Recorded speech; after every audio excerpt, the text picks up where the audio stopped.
Olá, seja muito bem-vindo ao podcast da Lunk.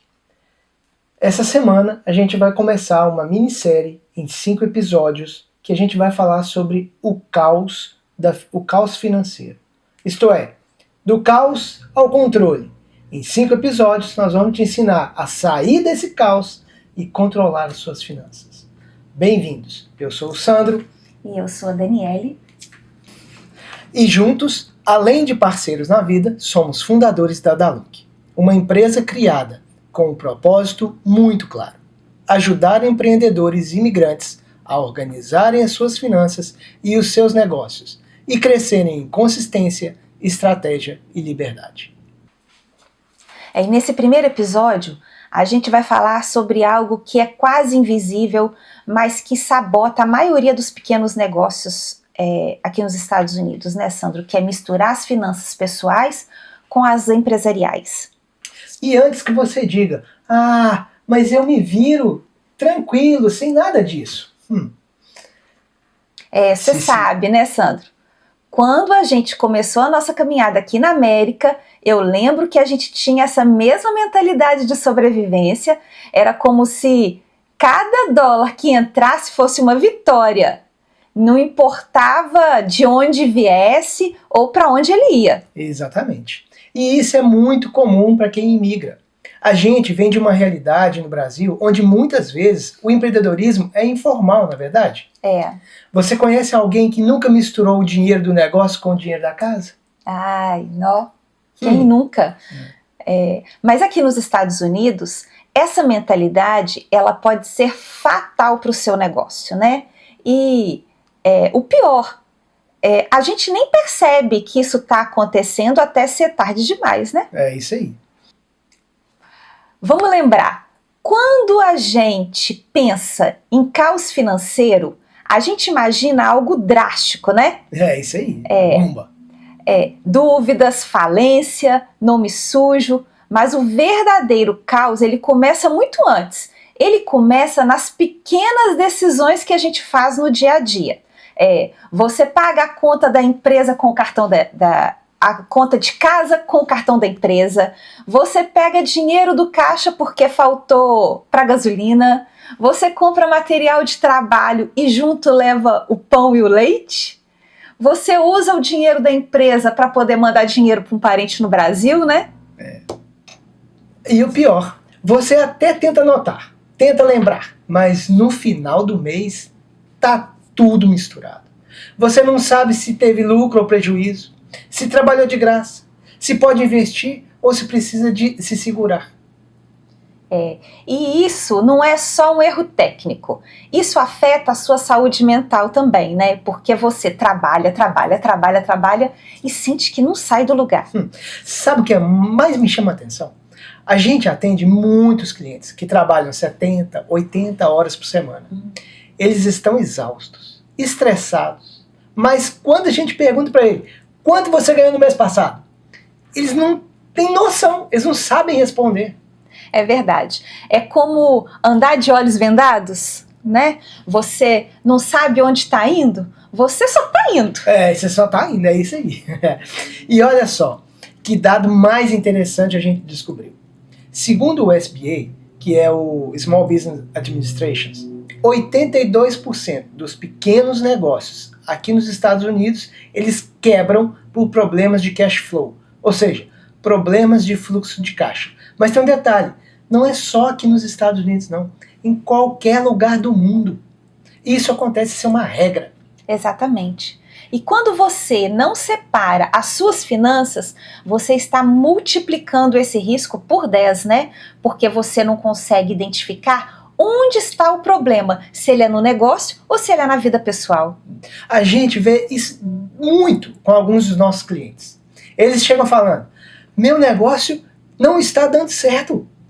Mas quando a gente faz uma análise e a gente descobre que o negócio até está indo bem, mas o problema é que eles estavam comendo lucro sem eles perceberem. Isso é literalmente, né? Literalmente. Porque a gente vai lá no supermercado e come o lucro. Come o lucro, literalmente. É isso aí. E falando nisso, eu tô me lembrando aqui de um caso muito interessante. um dos nossos clientes. Ah, é verdade. Ele tá aqui, ele é pintor, né? Ele tá aqui nos Estados Unidos já tem mais de 8 anos e ele começou do zero. Ralou muito. Ele foi pintor, ajudante, ele fez de tudo um pouco. E há mais ou menos 3 anos, ele abriu a própria empresa de pintura aqui na região de Boston, onde a gente está. Não foi? É isso aí. A empresa, ela cresceu muito rápido. Ele é um cara assim muito dedicado, ele é muito apego a detalhes, muito o serviço dele é muito bom. Muito bom, muito bom. E ele sempre está com a agenda cheia. E faturando muito. E ainda assim, ele vivia no sufoco. No fim do mês, o dinheiro sumia. Ele não conseguia entender o que estava dando errado. E quando ele veio conversar com a gente, ele contou que ele nunca tinha separado nada. Tudo que entrava na mesma conta, né? O que eu pago para os ajudantes, o que ele comprava tinta, as compras de materiais, e o que sobrava, ele pagava as contas da casa. Caos total. Isso é o caos. Ele, como muitos outros empreendedores, ele confundia lucro com salário. E o resultado disso? Ele nunca sabia se estava crescendo ou só girando em círculos. Ele não conseguia investir na empresa. E ainda se sentia esgotado, como se estivesse sempre apagando incêndios. E sabe o que mais nos chamou atenção nesse caso? Ele estava trabalhando 12 horas por dia, mas ele estava ganhando menos do que quando ele era empregado. Só que ele não sabia disso, porque ele nunca tinha calculado qual que era a hora de trabalho real dele. E isso é muito comum, gente. Muito mais comum que você imagina. A pessoa sai do emprego onde ganhava $25 por hora, achando que iria ganhar mais como empreendedor. Mas acaba pagando $5 por hora sem perceber. A virada dele começou com o que a gente está propondo aqui para você também: separar as finanças. Quando ele abriu uma conta só para a empresa e ele definiu um valor fixo como salário de dono, tudo começou a clarear. E olha que interessante, no primeiro mês depois da separação das contas, ele descobriu que estava emprestando quase $2.800 por mês da empresa para a vida pessoal dele, sem perceber. Quando ele viu esse número no papel, foi um choque, né? Eu lembro, ele falou: nossa, é como se eu tivesse um funcionário fantasma que ganha $2.800 por mês e ele não faz nada. É isso aí. Foi uma frase que ficou marcada para mim. É isso aí. Hoje, ele não só tem mais controle, como também ele tem metas, reserva e planejamento. E o melhor, ele dorme mais tranquilo, porque ele sabe o que pode e o que não pode gastar. A rotina dele continua muito corrida mesmo. Claro, isso não vai mudar. Mas agora, essa corrida dele, ela tem uma direção. E ele conseguiu dar um aumento para ele mesmo, porque agora ele sabe exatamente quanto que a empresa pode pagar de salário para ele sem deixar o negócio quebrar. É isso aí. Agora, assim, é bom a gente falar, porque assim, é bom a gente falar dos nossos erros também. Como que a gente chegou aqui? Como que a gente descobriu que a gente poderia melhorar a vida de outras pessoas? Porque nós passamos pelo mesmo problema. É verdade, a gente fala dele, né? Mas a nossa história foi bem parecida. No começo da Dalunk, a gente cometeu todos os erros que a gente orienta os clientes a não cometerem, né? A gente era o exemplo perfeito do faço o que eu faço, não faço o que eu falo. Foi terrível. A gente tinha misturado tudo. Eu usava o cartão da empresa no supermercado, o Sandro pagava a conta da casa com o dinheiro que deveria ser para o sistema da empresa. E no final do primeiro ano, quando chegou a hora de fazer o tax return, a gente percebeu que não tinha nada organizado. Foi um pesadelo. Nosso contador tinha nos avisado logo no início do negócio e nós simplesmente ignoramos o que ele falou pra gente fazer. Nós achamos, que isso, tá falando bobagem, a gente sabe o que tá fazendo. Nossa, lembra? Nós passamos 3 semanas em dezembro tentando separar o que era o quê? E aí a gente descobriu que tinha gastado quase $48 mil da empresa com coisas pessoais sem nem perceber. Nó, foi um choque. Um choque. É muito E dinheiro. muito trabalho. E muito tempo perdido. O dezembro nosso foi embora. Nós não tivemos fim de ano. Foi. E o pior foi descobrir que a gente estava pagando imposto sobre dinheiro que na verdade era o nosso salário. Porque tudo estava misturado. O governo via tudo como profit, lucro, né, da empresa.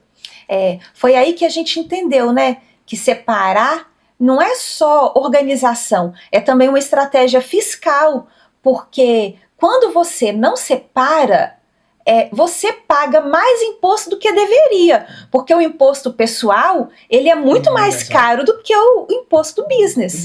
Isso aí. E isso nos levou ao primeiro passo de verdade, que foi separar as finanças. Mas não é só de forma simbólica. A gente fez isso de forma radical. Nós abrimos uma conta bancária só para a empresa. Nós estabelecemos um salário do dono, mesmo que simbólico no início. Era $500, viu, gente, para cada um. Mentira, era $1.000.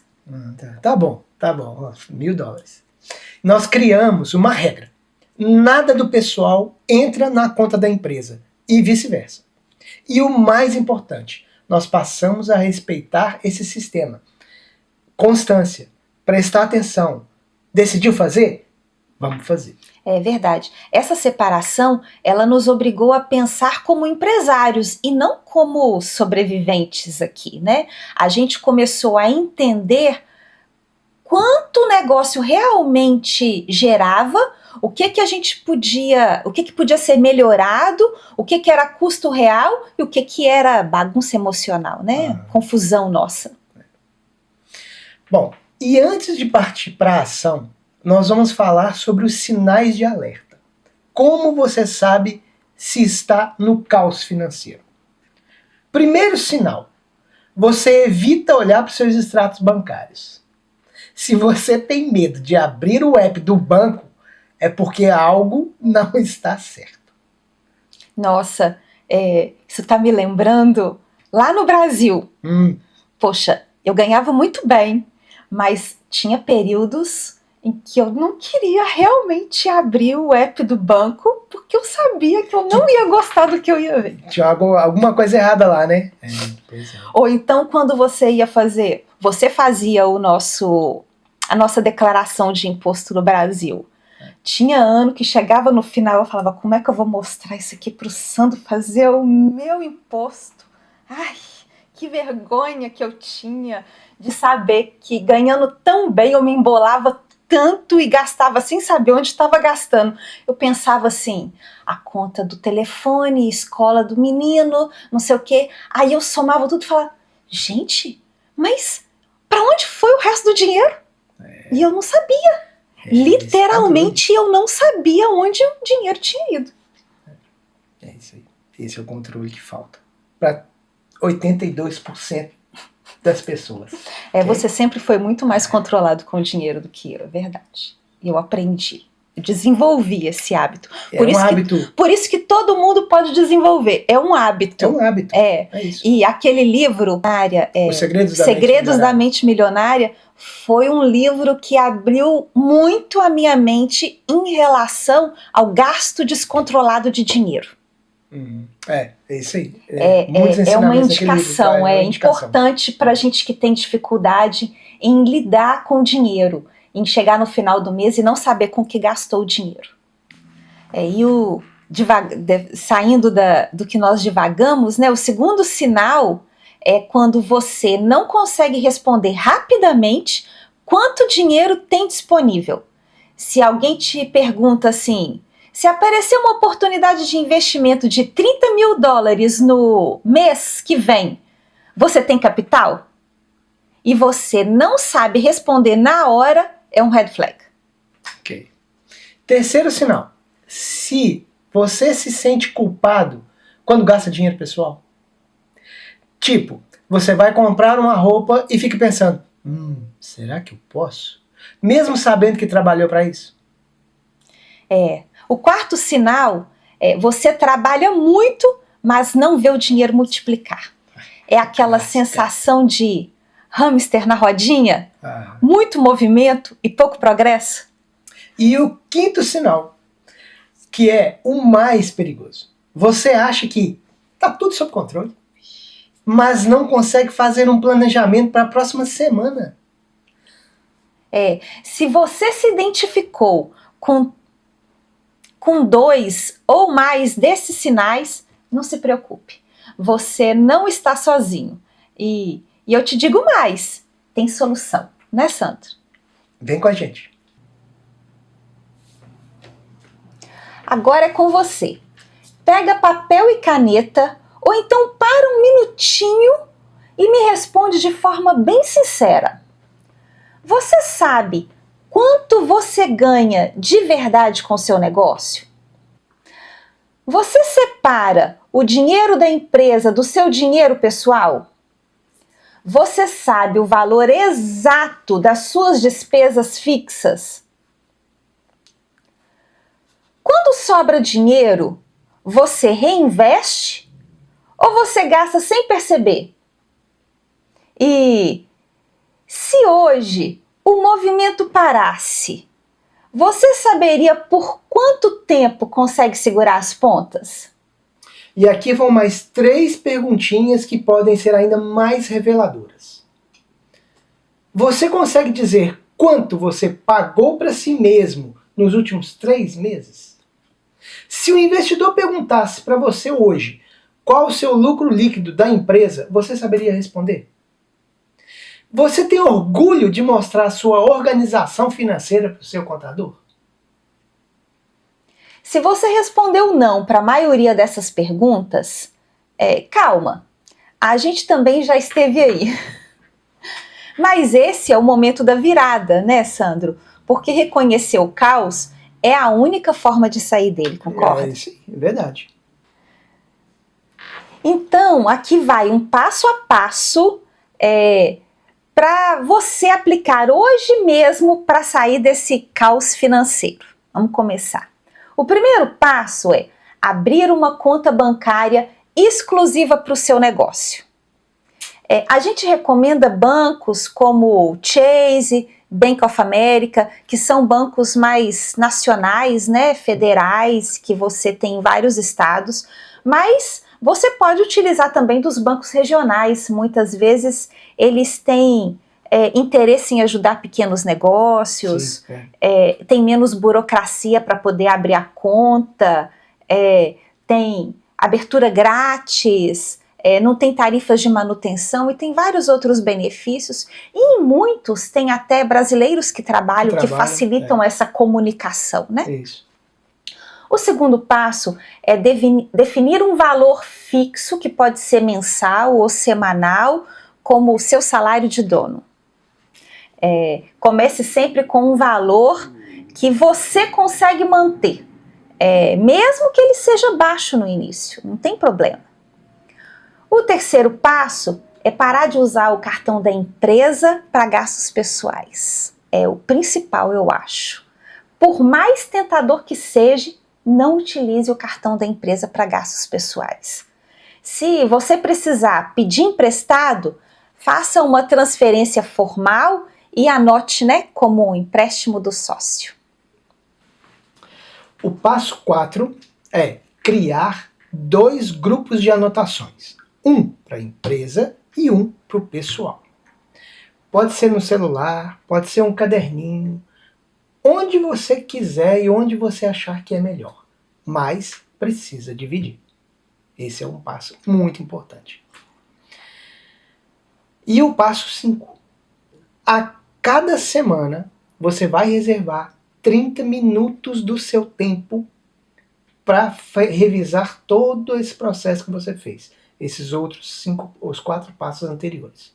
Okay? Se você está organizado, 30 minutos é mais do que suficiente. Você tem que colocar no calendário, como se fosse um compromisso importante. Uma consulta médica, é como se fosse a mesma coisa, tá? Às vezes o final da semana, que já você passou a semana toda, você muitas vezes tem dinheiro que entra no final da semana e você tem dinheiro que sai porque você paga os funcionários muitas vezes semanalmente, né? Isso, Então o final de semana às vezes o ideal seria... para você fazer esse controle e essa revisão do que passou na semana anterior. E aqui eu vou dar uma dica bônus. Fotografe todos os seus recibos. Isso vai te economizar tempo e quando chegar o tax season, você vai me agradecer. E se você fizer isso, você vai começar a sentir algo raro para a maioria dos empreendedores, que é você vai ter controle, você vai ter paz e você vai ter clareza. Nossa, paz eu acho o mais importante. E antes de encerrar, a gente quer quebrar alguns mitos que impedem as pessoas de dar esse primeiro passo em busca do controle. O primeiro mito é que separar dá muito trabalho. Na verdade, misturar dá mais trabalho, não é? Todo mês você vai ter que fazer aquele quebra-cabeça para entender para onde foi o dinheiro, é no pessoal ou é no negócio? Mito número 2. Meu negócio é muito pequeno para isso. Caramba. Não existe negócio pequeno demais para ter organização, gente. Organização é básico. Quanto menor o negócio, mais organizado ele tem que ser. O negócio pode ser pequeno, mas ele precisa ser inteligente. Não é o que a gente sempre fala? É isso aí. É o negócio inteligente que cresce. E o mito número 3 é: eu vou perder a flexibilidade. Não, pelo contrário, né? Quando você sabe exatamente quanto pode gastar, você tem mais liberdade, não menos, né? E o mito número 4. É complicado demais pro meu nível. A gente não está pedindo para você ser um contador, não, meu amigo. O que a gente está pedindo é só duas coisinhas para você fazer, é separar. É um livrinho, um caderninho ou uma gavetinha, 2 gavetinhas. Uma para suas coisas pessoais e uma para você guardar as coisas da empresa. Se isso é difícil, poxa, aí você pode fechar seu negócio. E eu acho que o mito mais perigoso e é o mais comum, que a gente mais escuta dos nossos clientes. Quando o negócio crescer, aí eu organizo. Vai sim. Né? É o contrário. Você precisa organizar para crescer, né? Não crescer para organizar. Esse foi o primeiro passo. Parece simples, mas é revolucionário. Separar o que é seu e o que é do negócio, ele não é burocracia, né? Ele é liberdade. E lembra, você não veio para os Estados Unidos para viver no caos. Você veio para construir algo melhor, mais sólido, mais próspero. É verdade. E no próximo episódio, a gente vai te mostrar como manter o controle mesmo na correria. Porque não adianta separar tudo se na prática você não consegue acompanhar, né? A gente vai falar sobre um sistema simples de controle, mesmo para quem odeia planilhas ou vive sem tempo. Aqui nos Estados Unidos ninguém tem tempo sobrando para jogar fora. É isso aí. E nós vamos apresentar a regra dos 15 minutos, que é um sistema que nossa cliente Silvana usou para organizar toda a contabilidade da lanchonete dela, gastando apenas 15 minutos por dia. Então, segue a gente no Spotify ou no YouTube, corre lá e compartilha esse episódio com alguém que você sabe que está precisando de clareza e de organizar as suas contas. E se você quiser acelerar esse processo, faça parte da nossa comunidade lá no Telegram. Lá tem muita ferramenta gratuita, muitas dicas e muito conhecimento para você. Você consegue conversar com a gente e tirar dúvidas lá pela comunidade também. Isso aí. E lá no nosso site também tem muita informação, os nossos processos, o que a gente oferece para você, onde você está, aonde você pode melhorar. Então até o próximo episódio. E lembre-se, o caos só manda em você se você deixar. Valeu, galera. Até a próxima. Até.